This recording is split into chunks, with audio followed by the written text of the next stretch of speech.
How are you doing today, John?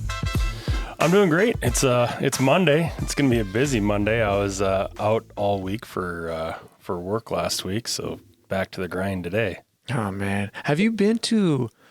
Do you know about that archery center facility over there in Yankton? I do, yeah. It's huge. It's massive. Bruce owns that. So I've heard about it. I didn't know it was like one of the, I guess, well-known places, and a lot of pros go there and they do all this stuff all in South Dakota. So I'm like, that's super strange. So we went there with some people, we're global friends actually, and I took my wife and my kid, and it was cool. It was fun. And then one of the instructors, so she's new. She's been there for 4 months. And what we just found out, she's been in the Olympics. Yeah. I'm like, oh, snap. Yeah, her name is Aida Roman, so she represents Mexico. Mm-hmm. I'm like, what? So we have an Olympic, like I just met someone from the Olympics. And she said she was talking about maybe also trying to do the 2028. And then I think she won the silver first woman, something like that in Mexico for a while in 2012. I'm like, what? And then we were talking this and that. And my wife said, hey, can I get your phone number? We can buy you for some food. Because she says she misses the food. I'm like, we might have an Olympian. So all that, it was super strange. So we got a lot of Olympians down in this area, neck of the woods. I mean, you got to figure we had, 3 here that live in Vermillion alone. Yeah. Yeah, a couple pole vaulters, and of course got Miles there from the Paralympics. And, speaking of Olympics, not last week, but 2 weeks ago, we had our Special Olympics Summer Games here in South Dakota, here in Vermillion. How was that? It was absolutely fantastic. We host that every 2 years. We get it back to back, and then it goes back to the west side for 2 years. The west side is stayed over in Spearfish at Black Hills State. And what's really cool with that is it brings roughly 800 athletes to our community. And you figure every athlete also has, they have coaches, they have support staff, they have family members, parents, things like that. So it brings a good amount of people to our city, which is fantastic. And not only that, but, I volunteer for that every year. Watching those athletes compete, the sportsmanship is like no other. They're cheering each other on from other teams just as much as anybody. It's a really cool thing to see. What events do they do? They have a lot, actually. So it's a two-day event. The first day is a lot of the swimming, the pool. So they got to utilize the new pool facility there at University of South Dakota. They were the first competition event in that facility. So it was really cool for them to experience that. And so you got swimming, you have powerlifting. They have powerlifting, which I tell you what, those athletes, they can lift some weights. It's pretty amazing. And then they have, I believe they have volleyball, a few other activities as well the first day. The second day is all track and field. So all the track and field events, whether it be standing long jump, running long jump, some high jumps, all the running events, the different relays, things like that. So they spend all day at the track on the second day. It's really, really cool to see that. I take back, they do have one event outside the track on Saturday, and that's the softball toss. So they do that on that day. But, it's really, really cool. Hopefully, knock on wood, there's some talks about having more annual events down here with them as well. So we'll continue talking with their office and seeing what we can do to bring them more events. Obviously, the more events we have in our community, whether it be something like this or whether it be the Shakespeare Festival that we got coming up, that brings exposure to our city. And exposure to our city also helps in with tax revenue, sales tax revenue, bid revenue for hotels, things like that, and it helps us grow. We have to broaden our tax base, and helps us grow. And not only that, but you and I will all feel the strains of property tax. I'll feel that later. I suppose it's coming, right? It's coming, new homeowner over there. But we're going to feel that strain. So any way that the city can bring in revenue other than that is good. The other thing is too, is again, if we grow that base, that helps ease that burden. Everybody always asks me, when's that going down? When's it going down? Right? When's my taxes going down? Well, I'm going to be honest. The big portion of that is state and county. But the other thing is it's a long process. And I know we have state legislators. I know there are people in Pierre that are working on seeing what they can do to help give that relief. Actually, I know you had Representative Dusty Johnson on here a couple weeks ago.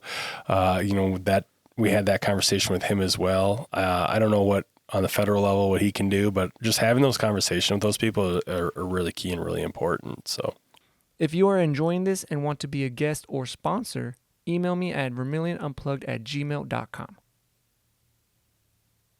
Man, with Dusty, so I had him on, and I still have, so currently while we're recording, I haven't uploaded it yet. It should be like, I think next week or something like that.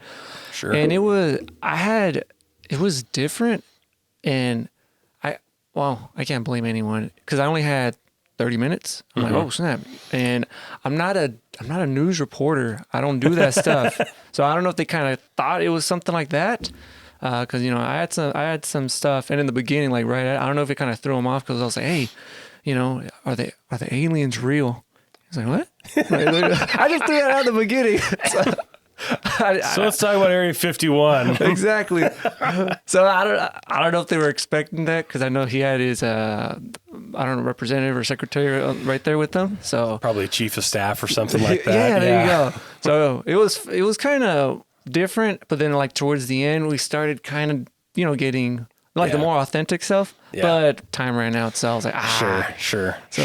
Yeah, no, Dusty's a great guy. Obviously USD alum, right? He likes to come down here. This is where he went to school, so he does come down probably more frequent than our other two representatives, Senator Rounds or Senator Thune. However, Senator Thune does come down pretty frequent just because he likes his sports. He will come down for the sporting events. But he's probably the one that comes down more often. So I've got to know him more probably than the others. And just what a guy full of energy. Like, wow. If I could just take a little bit of his energy and just inject it into me, I would get so much more done in a day. I tell you what. Really? So because his first name is also John, right? Is it Jon Thune? Jon Thune, yes. Yeah. So I emailed. So first of all, I didn't think these people would answer. So I actually messaged Dusty on Instagram, and he said, sure. I'm like, oh, okay. He said, just talk to this person on, here's the email. I'm like, okay, that's cool. Yeah. And then I emailed, it was Thune, and I think I went to their website or something, and blah, blah, blah. And, I just asked, hey, I have a podcast in Vermillion. Are you down? I would like to talk about this, that's it. And then I get a long email. It wasn't even, it was weird. It was like, we're doing everything we can for South Dakota, this and this and that. I'm happy you reached out. I'm like, I didn't even ask that stuff. Oh, it was a generalized response, automatic reply, probably. Yeah. So I was like, I'm guessing, well, I guess they're all busy, not everyone. Well, he's the Senate Majority Leader, so he's probably a little bit more busy than most on that, and definitely has. Even when I've sent out emails to staff members, not even him, but staff members, it takes a while, and that's just it. One of the cool things about our community, 2 weeks ago we had Girls State here. Yeah, I remember that. I should say a couple weeks, depending on when you air this. We had Girls State, and we literally had Senator Rounds, Senator Thune, Representative Johnson, and the governor all here in a three-day period, which is a really good thing for our community, because it gives us that exposure to the important decision makers in our area, right? And not only that, but able to have those conversations with them, because a lot of times when they do that, I'll reach out to them and say, hey, can we have a brief meeting while you're already here? Even if it's just 10 minutes of their time, right? Yeah. That little bit, it can be impactful. Prime example, it was about a year and a half, maybe even 2 years now ago, had a conversation just with Senator Rounds' staff, who happened to be in the area, that had a meeting. We had a conversation about what's going on in Vermillion, things like that. And that's how we end up getting, starting the process with our EDA grant that we got for $5 million to help with our wastewater reconstruction project that we got going on. That should be starting here pretty soon. So, I mean, it's just unique how those conversations can start into something that can help problem resolve. Because, that is a huge, $23 million. I'm going to say it's probably going to go up higher just because of inflation. And to have a brief meeting and finding an avenue and somebody, a stakeholder to help find $5 million of that was huge. That was huge for our community. And it's great to have those relationships, because if we don't have those relationships with our state or our federal representatives, we may not be aware of that. We may not have that connection, or we may not have them standing, at the podium, arguing for us. So having those relationships with those type of people helps our community. It really does. Okay. Yeah. So since we're speaking of Vermillion, and so it wasn't really an idea, but I've talked to some people about it. So, Jay, right? Jay Thaler. Yeah. So I think that I need to upload that episode too. He was great. It's because I always thought, being from a bigger city, I was wondering, hey, how come there's no like a recreation center or like a sports event or something like that, for kids and this and that.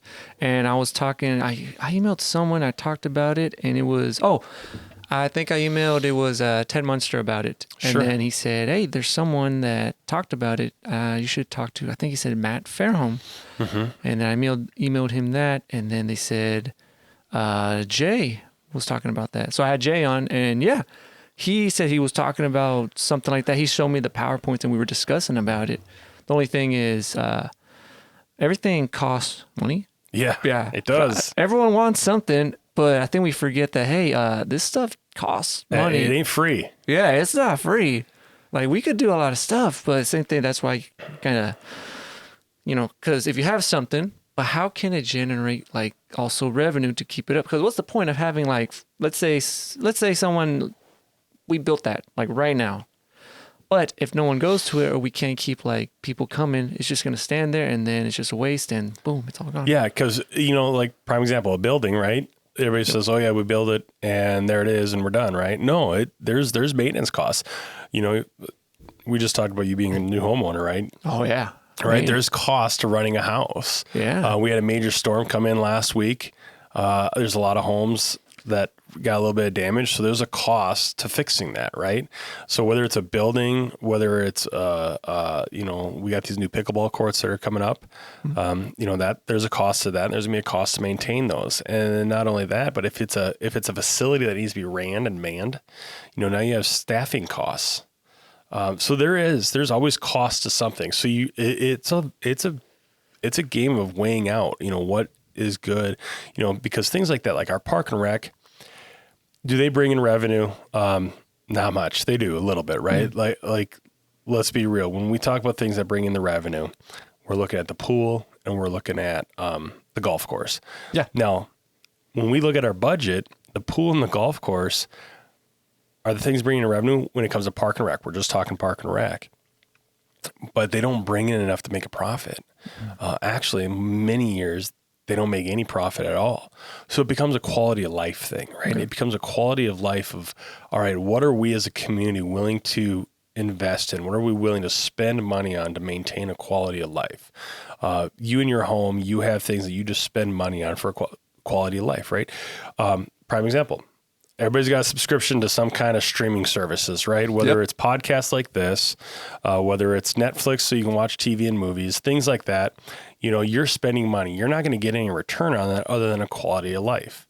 So that's kind of like how the city is looking at it. Okay, we want to make sure our citizens have things to do, whether it be being able to golf on a well-maintained, fresh golf course, whether it's swimming in apprentice plunge and going down the water slides and something for the kids to do, or like we just talked about, brand new pickleball for some healthy activities and more things to do, right? We invest into that, and it's a balancing act. It really is a balancing act. All right, at what point in time can we start investing into this, right? We just went over our capital improvement project plan. What that is that looks at our outlook 5+ years out on what are we looking at spending our money on, and it gets brought up to me, especially here lately, especially in my own house, the bike path, right? Everybody wants to run and go on that bike path. Unfortunately, with the floods from last year, it took out a huge chunk of that. So now we're like, all right, we got to basically almost start from scratch because not quite, but almost. So that's part of our conversation now is, all right, what do we start doing? And we got to get it up the bluff. We got to get up the hill so it can, encompass the whole city. And because primarily it's down below the bluff. And that's going to take some working as well, because the city's got to have the land and the space to do that. If we don't own the land, we can't just take it. Not something for like a bike path. And let's be real, that's not a conversation I'm willing to have with anybody. That's just something that I don't believe in. But we gotta have those amenities in our city for that quality of life. People like to come in. And I mean, when I first moved to Vermillion back in 2012, one of the first things I noticed was people out and about in the community. They're running, they're biking, they're at the parks, they're playing, things like that. And people notice that. People enjoy that. They like being in an area that you can do that. Nobody, you go to some of these other cities, like a bigger inner city, and if you see an abandoned park that's just not being maintained and nobody's playing at, is that inviting? Nah. No, it's not. So that's some of the stuff that we try to balance and do here in the community. Yeah, I've noticed that in town, especially, when I got here, I noticed that. I was like, whoa, there are people outside. Yeah. And same thing with my parents. As long as it's a beautiful day, right? If it's, 50-mile-per-hour winds and raining, probably not. But surprisingly, when it's like freezing and snowing, there are people still outside. So that's a good thing. What I really like summer's beautiful. I love the summers. The winter sucks. I've talked about it before. I hate it. It's just too cold. But you get acclimated. Surprisingly, I have been running in like 0-degree weather for some shocker, because I started trying to run and then I would be on by myself. And I was like, well, if I'm going to do it, I'm going to do it. And the first 10 minutes suck, but then it's kind of okay. I can't complain too much about it. But yeah, you remember I talked to, I emailed you, I talked about it, I put it like on Facebook. Remember that thing I said, hey, what if we did like a community softball, glow in the dark, whatever? Oh, yeah. So a lot of people were, I guess, because I put it on Talk of the Town and they were chatting about it. Oh, so we should do something like that. I'm like, okay. But yeah, would it be a problem if it was not a city organized, but if it was just like, for example, let's say like one of the sororities or a business? Is that fine? Yeah, one of the things that Vermillion does is, our softball fields that we use, especially on the park and rec side, they utilize the fields over at University of South Dakota, right? So good and bad with that. The good is maintenance costs are down because the university helps with that, right? I suppose the bad or the con of that is now we also have to work with the university on scheduling things. A lot of times they have practice or games or whatever scheduled with the softball team there. And then of course you have the park and rec side. So it gets a little bit harder for scheduling, but certainly reach out to Park and Rec and talk about that. Like I know, for example, the police department and fire department I think just about every year for the last, I think COVID took a little bit of a breather there or a hit on that, but they used to do a, police versus fire, like kind of just annual, cool, like kind of charity type game. So something like that, scheduling isn't a problem. You just got to reach out to the Park and Rec people and get that all figured out. But yeah, that's how you would organize something like that. What about for fundraising, maybe for Special Olympics? Yeah, again, what I would do is reach out to the local Special Olympics program. I'm sure they'll be certainly to help you out on that. There's two Special Olympic programs here in Vermillion. There's the Vermillion Special Olympics, and then there's one through SESDEC. The Vermillion one is primarily focused on like your school-aged athletes, K through 12, and then your SESDEC is more of your adult population of athletes that play there. So when you guys had the Special Olympics, was it adults? Was it both? Was it kids or both? Yep. Oh, it was both. Yeah, there is both, and there's different categories and of heats, so competition wise, males and females, and basically athletic ability and things like that. So they have them all divided up on how that goes, but it's literally all ages. The youngest, so there's a young athletes program on Special Olympics side, and that program, you're going to quote me here on this, or don't quote me on this, because I'm trying to remember. I believe it's like age 5 through 12, if I remember right, somewhere right around there. And then after that, then they get into the regular Special Olympics program. The healthy athletes is kind of like the stair stepping. It's like, all right, we're going to start health screening, or the young athletes program. We're going to start health screening. We're going to start just kind of getting some of the basics of the sporting events down. And then as they get older and jump into the full program, they have a little bit of familiarity with some of the sports and just some of the competitions and some how to do things. Okay. With the Special Olympics, with some of those athletes, what, I'm trying to use the right words, not to offend anyone, what conditions do they have or to qualify for? Sure. So intellectual disabilities, ID is what we call it. So any individual with intellectual disabilities can qualify for something like that, for Special Olympics. If there's a certain severity amount, things like autism, Down syndrome, other different intellectual disabilities can qualify for Special Olympics. Those are the two big ones that we really see there, though. I thought Down syndrome was just physical, or is it? No, there's some intellectual disabilities as well with Down syndrome, and even if you look at statistically speaking, people with Down syndrome also have a shorter lifespan as well. They're more susceptible to diseases and illnesses.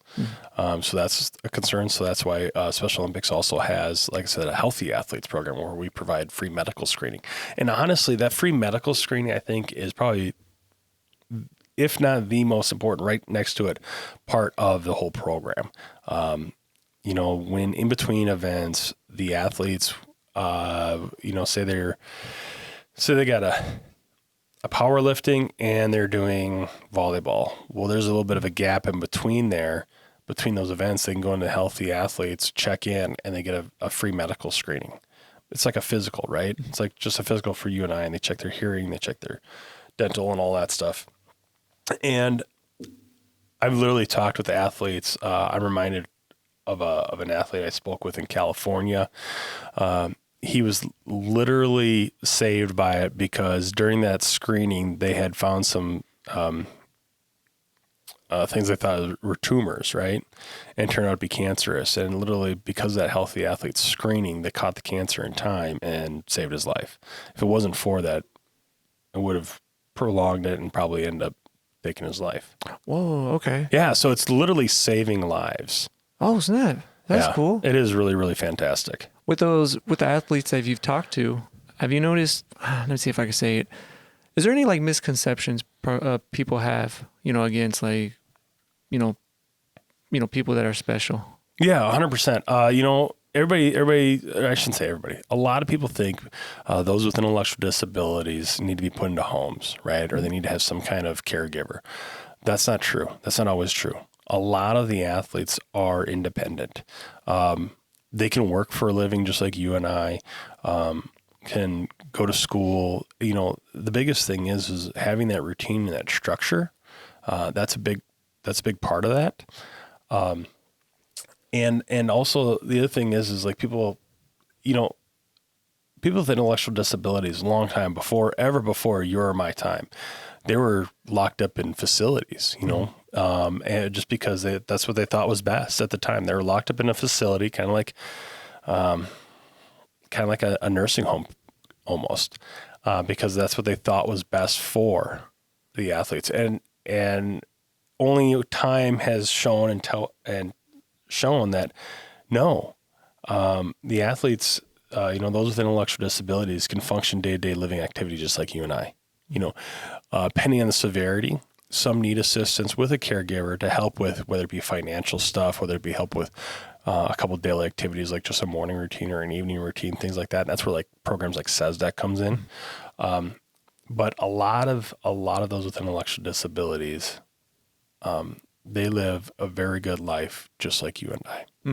They're just normal people. If anything, maybe even better, because I'm not gonna lie, like a lot of the stuff that I stress about or maybe you stress about. I've seen athletes come up to me and just give me a big old hug and be like, "Hey, you're doing great." You know what I mean? It's like, I would love to live in that world, all the time. Like, doing great. Just keep it on. Like, even if there's an athlete, you see that wins, last place, right? Mm-hmm. Most people when they get last place, they're kind of hard on themselves and they're angry or they're kicking the dirt, whatever it may be. No, these Special Olympic athletes, they're just happy. Yeah, they're happy. They even they just finished, or even. It's just fantastic. And like I said, the sportsmanship of clapping and cheer each other on. Like, how many times have you seen in the actual like Olympics? And this is maybe a conversation you can have with your new Olympian friend, your archer, right? Is how many times when they've completed the competition, if they turned around and cheered for the other countries or the other competition, right? It doesn't happen, right? It doesn't really happen. You see it on the podium, they give each other high fives or hug, but it really doesn't happen as much as we hope to think it does. Mm-hmm. So the sportsmanship is just so amazing. I think it is catching on. I really do. But it's just absolutely amazing. And they're all friends. They really are. I love it. It always reminds me of the person we should be. When you go in there, I think I look at people with intellectual disabilities as not a disability, it's an ability. Mm-hmm. They have the ability to see the positive in life, the positive in each other. And when you look back at everybody else is, we're always kind of nitpicking or negative, not always, but there's a lot of that negativity in life. And the world would just be so much better place if we didn't have that. It really would. Yeah. 'Cause sometimes we worry about a lot of stuff. Like, for example, with me, I got a little bit of a house thing. I'm always worried about this and that. And then sometimes, I'll talk with some friends and you forget about it. And then sometimes I'm like, really? Everything's gonna be fine. Am I worried about this? Or, I gotta worry. I need to finish this painting, or I gotta put some floor. Or if there's something else with like, maybe we had like a scheduling activity. I'm like, man, are we gonna miss it? Oh, we're gonna be late. But by the end of the day, I think everything's fine. We worry too much. Yeah. I worry a lot of stuff. And, time, calendars, or, we've got the schedule. But sometimes what I've done a few times, especially when I'm outside or running, especially in the winter, I complain about the winter, but it's actually beautiful when it snows. I take some of that time just... As long as it's not cold, right? Snow is fine. Just the cold that you can't deal with. Yeah, the cold sucks. That cold sucks. But when I mentioned it with Evan, I had him on the last one. There's a time, I love it. It's in December or like early January. I'm outside. It's like 6:00 at night because, daylight savings or whatever. The sky's blue, dark blue. And then when there's wind, like right when it snowed, heavy snow, the wind moves the snow and it kind of like twirls. It looks like it dances and everything glistens. And I take those moments, just like 10 seconds, like, that breath. Mm-hmm. I'm like, you just enjoy it. And then after that, I go complain about other stuff. You go complain about it. Well, I tell you what, you mentioned as you're starting to run and do all that, as you notice that when you're running too, when you're out there running and you kind of take a notice of the scenery and just think about life, and that helps as well. You have that same mindset as you're running around. You're talking about the scenery in the winter. I always think about how I love it when you have that frost on the trees, I'm talking about, where they all like kind of glisten in the sunlight, that early morning frost and everything's looking white. And I love that. Like that is my enjoyment part of the scenery in wintertime. Wind, not so much. I agree with you there. The wind, I could handle the snow. It's the cold, right? It gets too cold. I can handle when it gets in the negatives, but we start talking negative 20-ish, and it's all right. It's time to stay inside. It's way too cold, right? Yeah. That's where we enjoy the conveniences of having a remote start vehicle and all the heated seats and all that, right? See, I'm still like, look, right now it's, what is it, June? Yeah, June 9th. Mm-hmm. So I have a shirt and I have a sweater. I'm still wearing a long sleeve, so I think I've worn a short sleeve in the past few weeks, like once. So sure. Someone mentioned, who was it? I think it was Katie Heine. She said, hey, if you want to see what the temperature is outside, just look at Jose. If he's wearing a long sleeve, that means it's fine. If he's wearing a short sleeve, it's a little warm. And if I start wearing shorts, oh yeah, don't go outside. It's too hot. It's too hot. Yeah.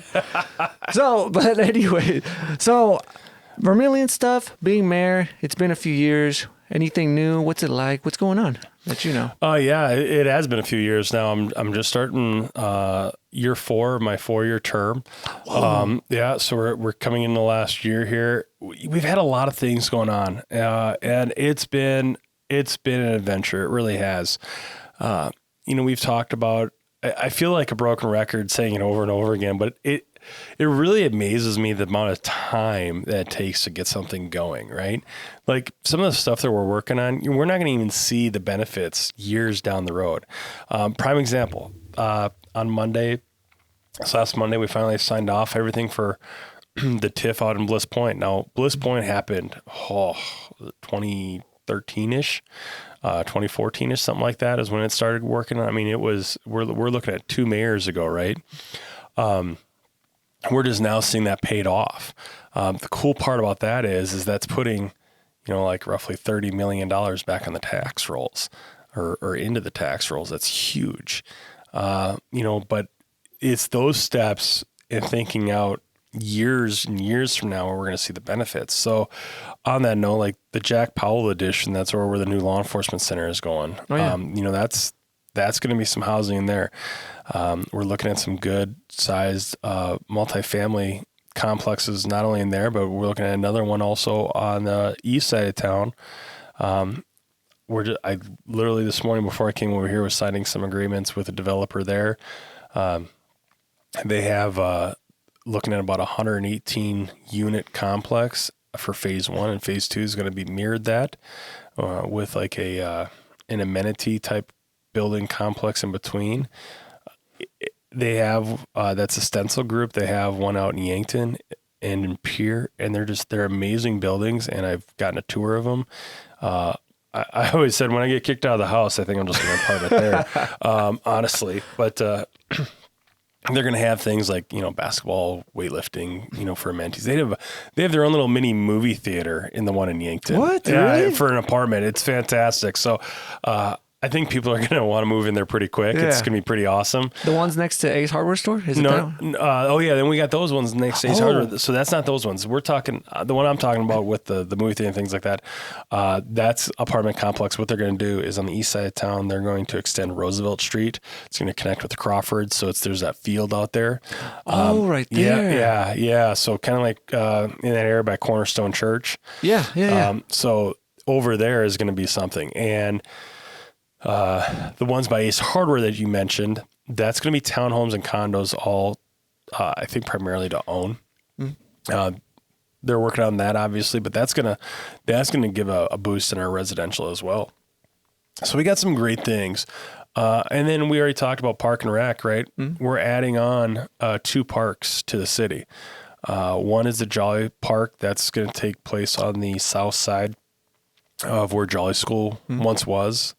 So we're going to have a playground there, a shelter, kind of things like that for the kids.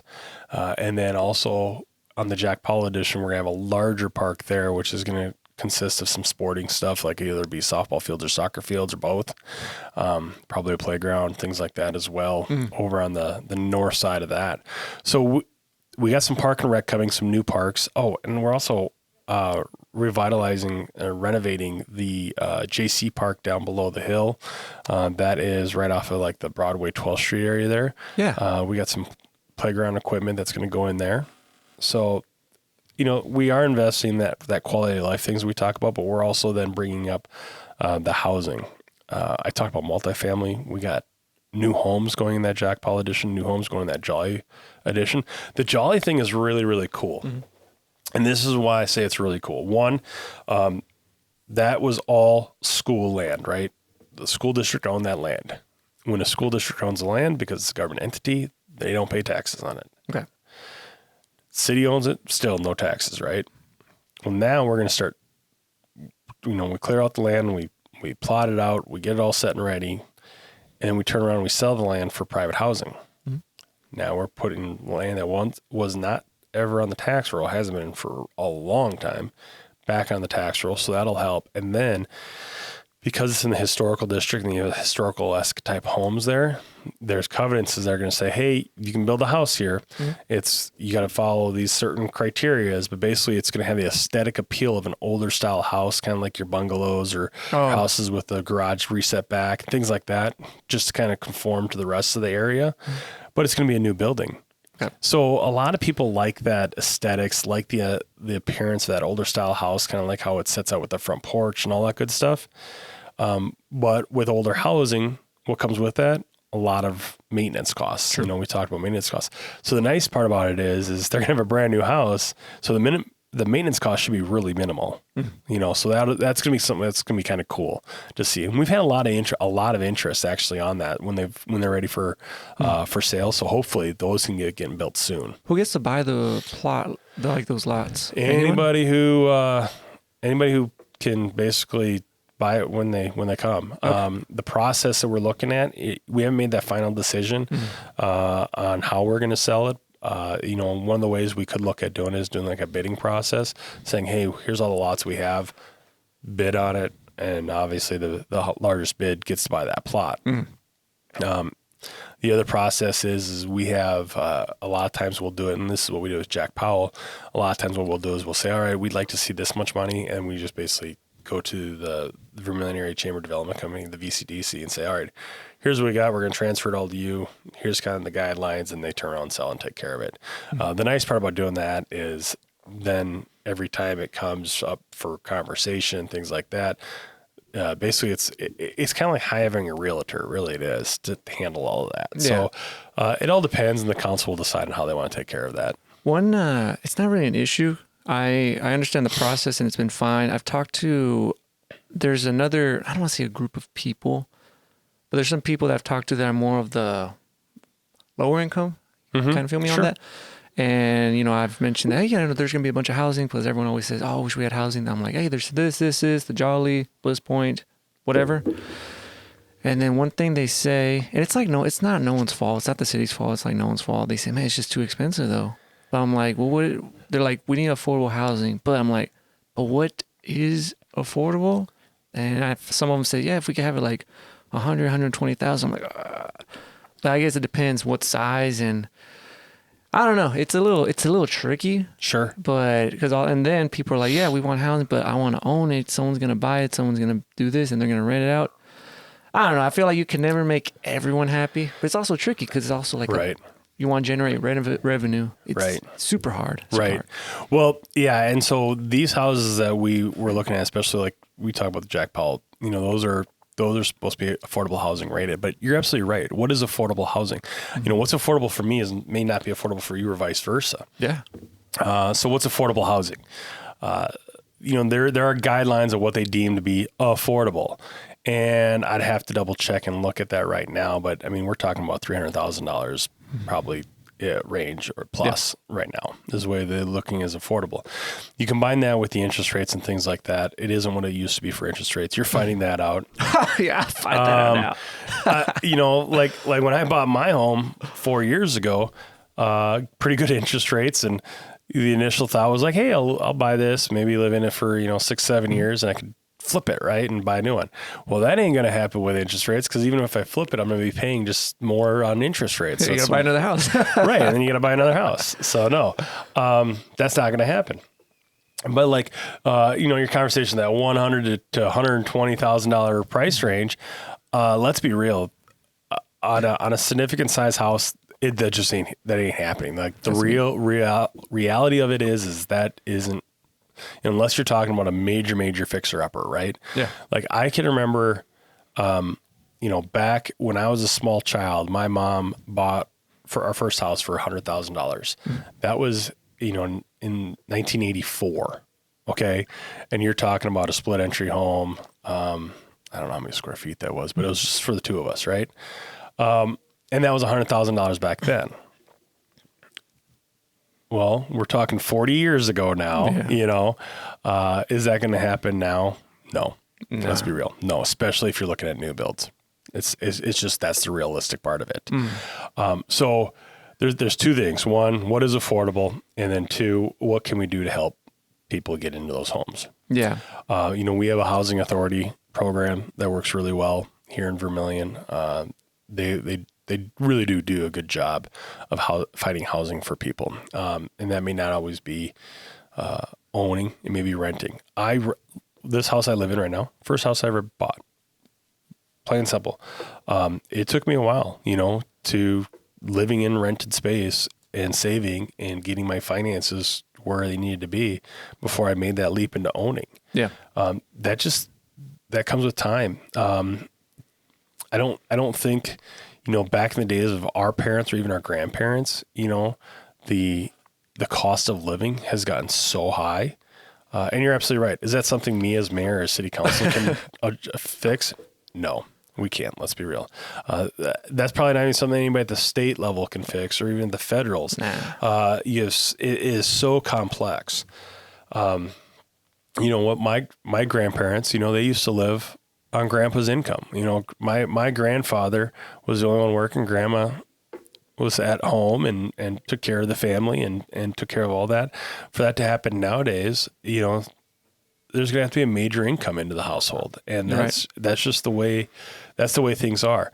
I wish it was otherwise. I wish it really was. I wish we still could have it that way to where, the second job in the household is an option, not a requirement. It may be a decision of the family on having two incomes if they want it, right?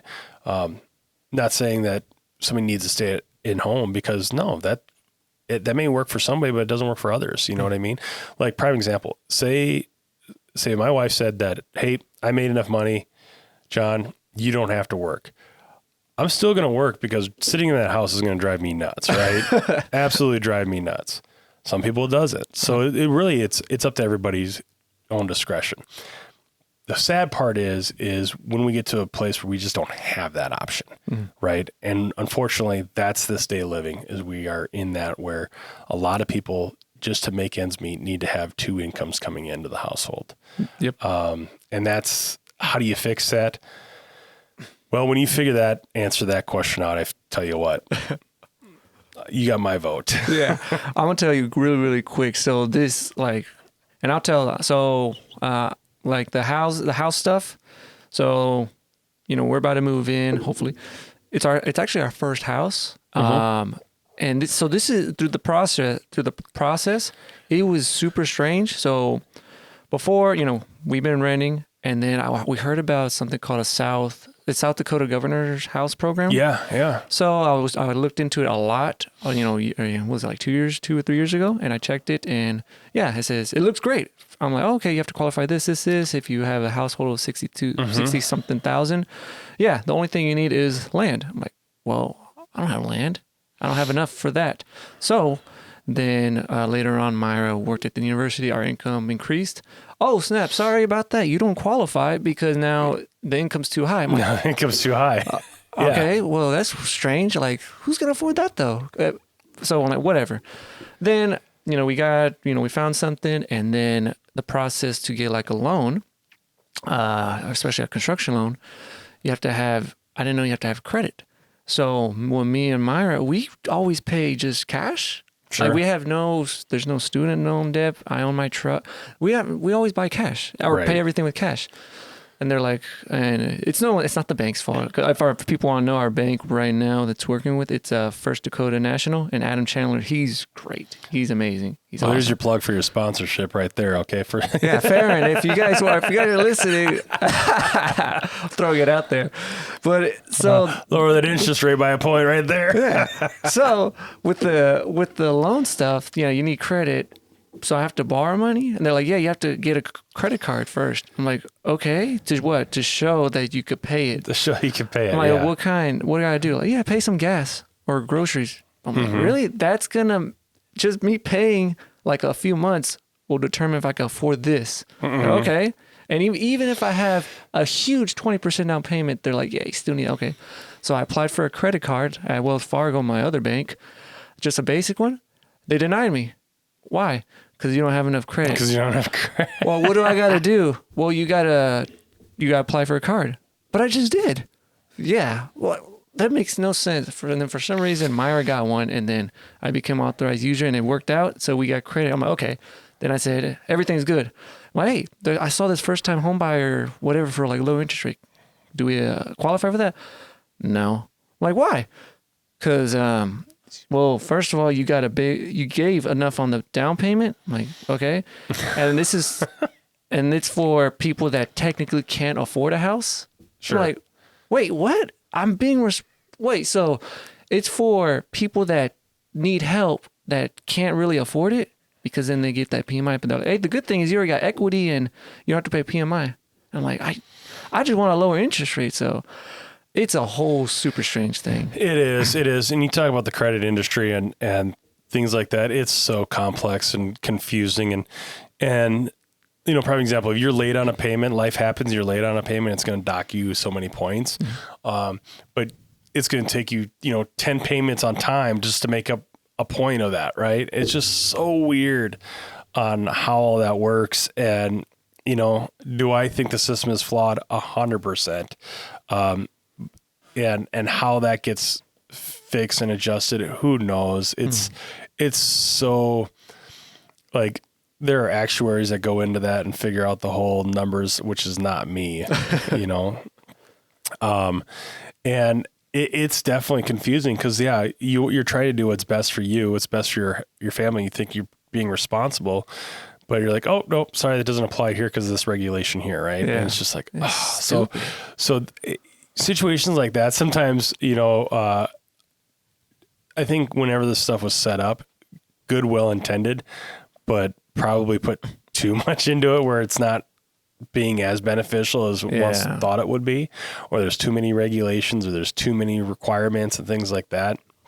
But on the same note, if you don't have those regulations or requirements, it won't be there, right? You won't have enough people or you'll have too many that are partaking in it to exhaust it.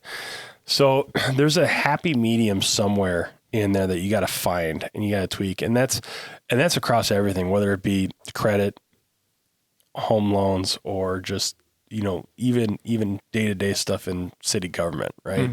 You got to find that happy medium. Where are we at on things? And that's what it's all about, is trying to do it.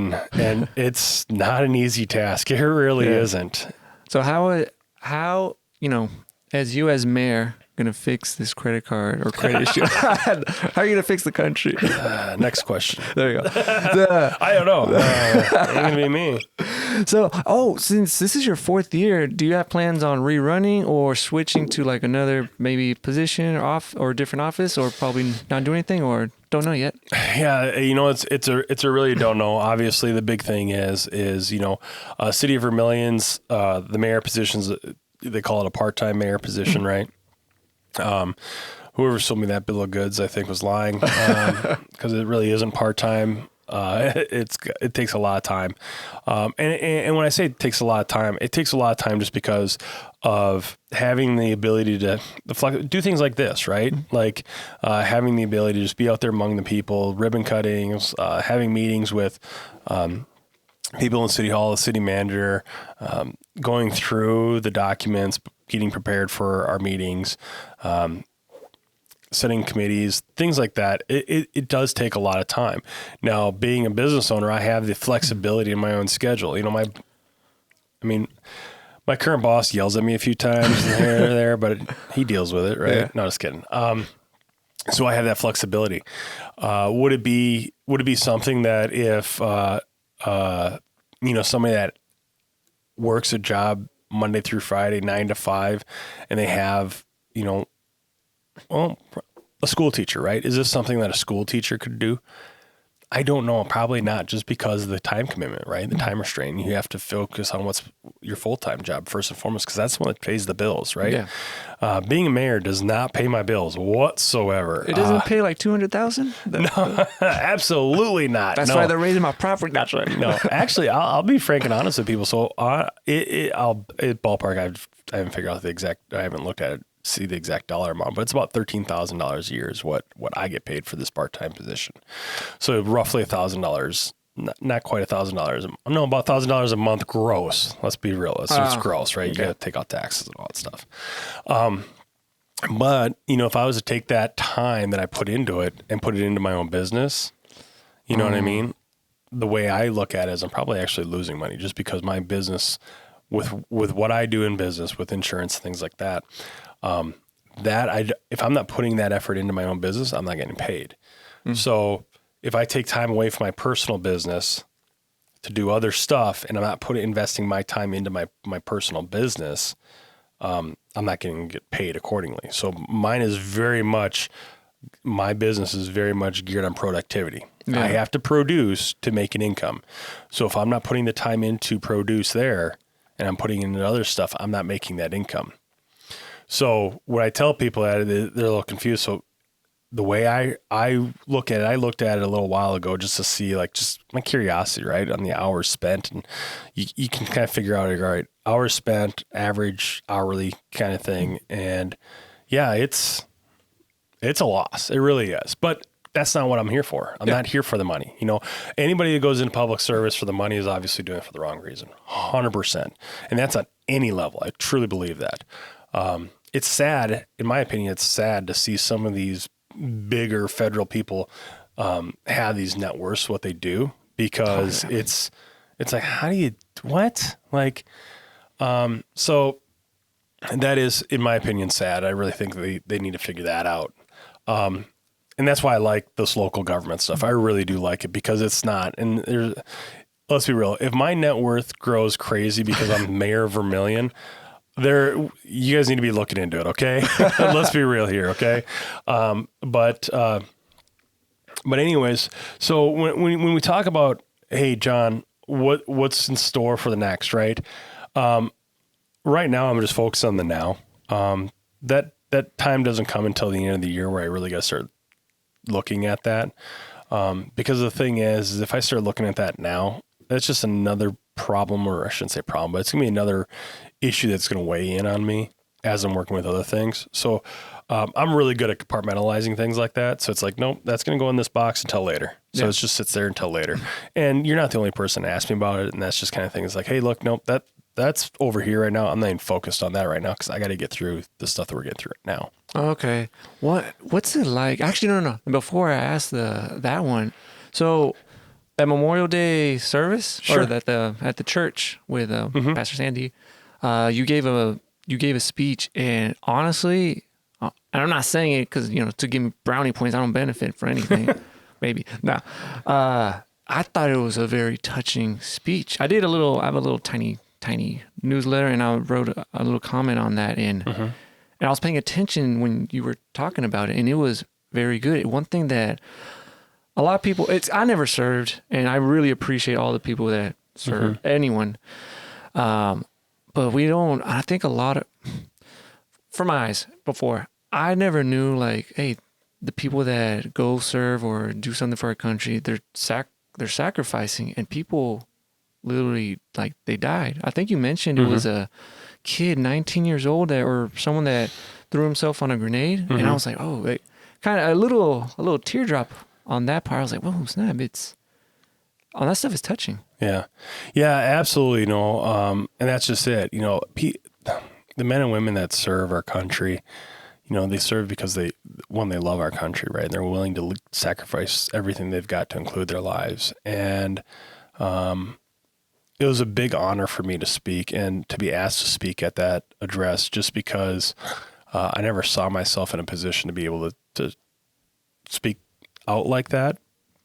But yeah, things like that, 19 years of age, giving his life to, help his fellow soldiers by throwing himself on that grenade, things like that.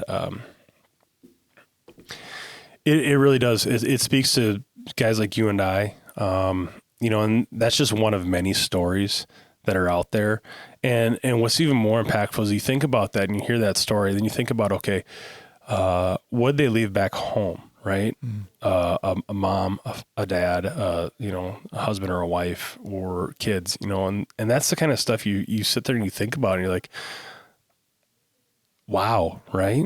And here, no offense, and here you're worried about your house, right? Sure. And which is a thing you need to be worried about and be providing for your family. But, in the whole totality of things. And you're like, wow.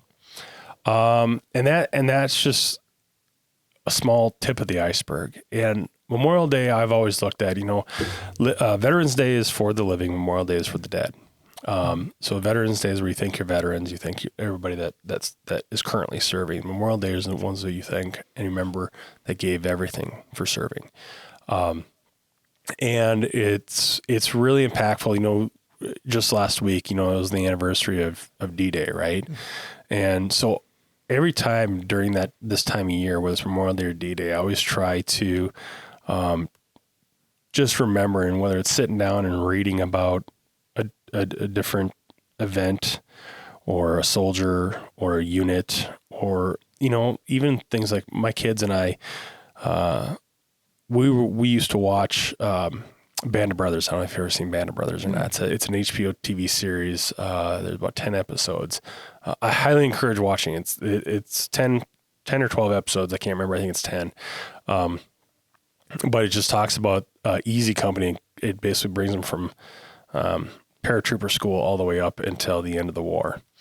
And it's actually based off of the true Easy Company. And there's a couple of parts in there where some of the soldiers talk in it as well, as it follows the timeline.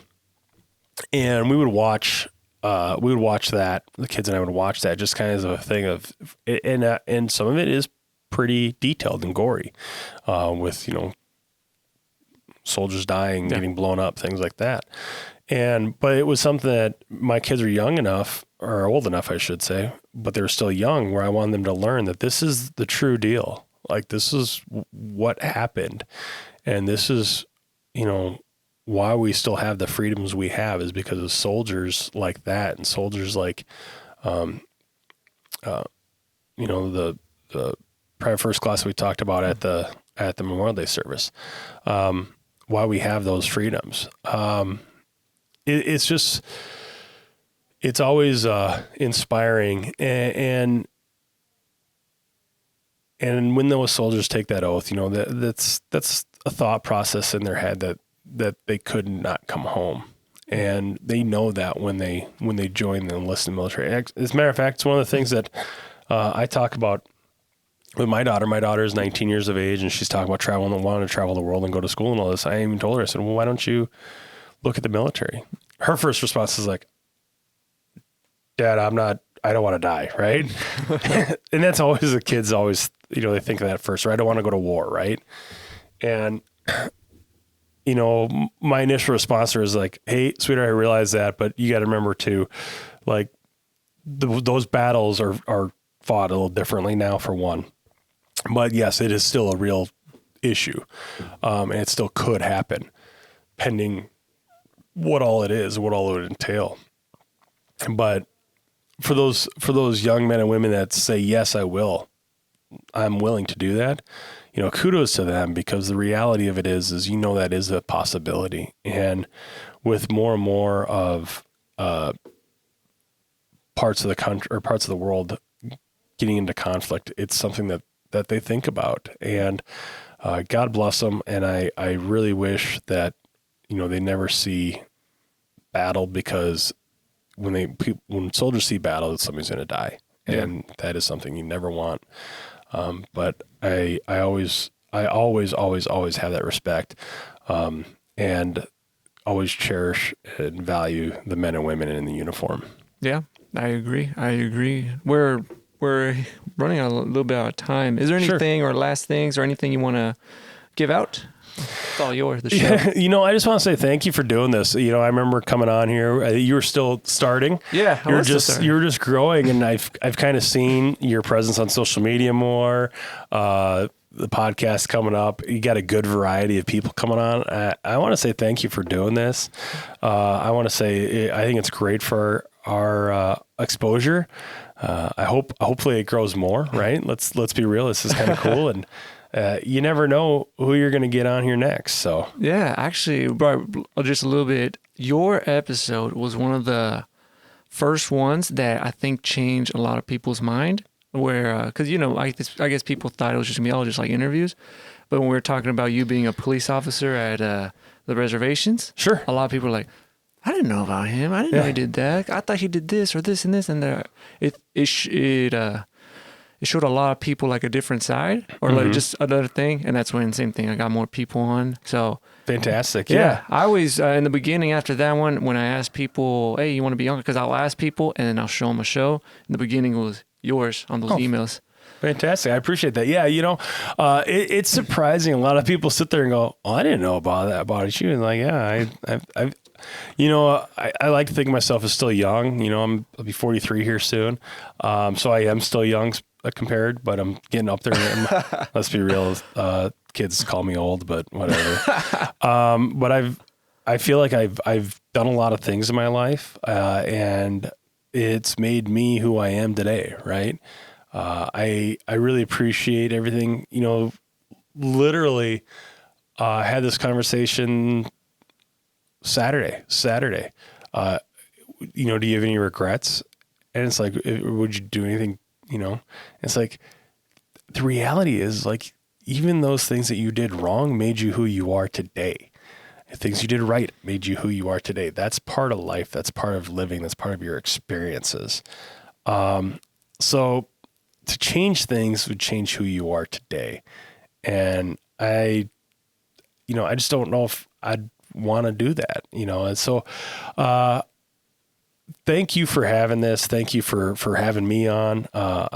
It was a little long time coming. I know we've been trying to schedule this for a little while now. Everyone's busy. Schedule my calendar. I tell you what, and I was, like I said, I was out of town last week. So my calendar this week is completely shot, but I was glad that we got this on the calendar ahead of time before it got too busy. So yeah, it's all good. Sweet. I do want to thank you so much, John. Thank you.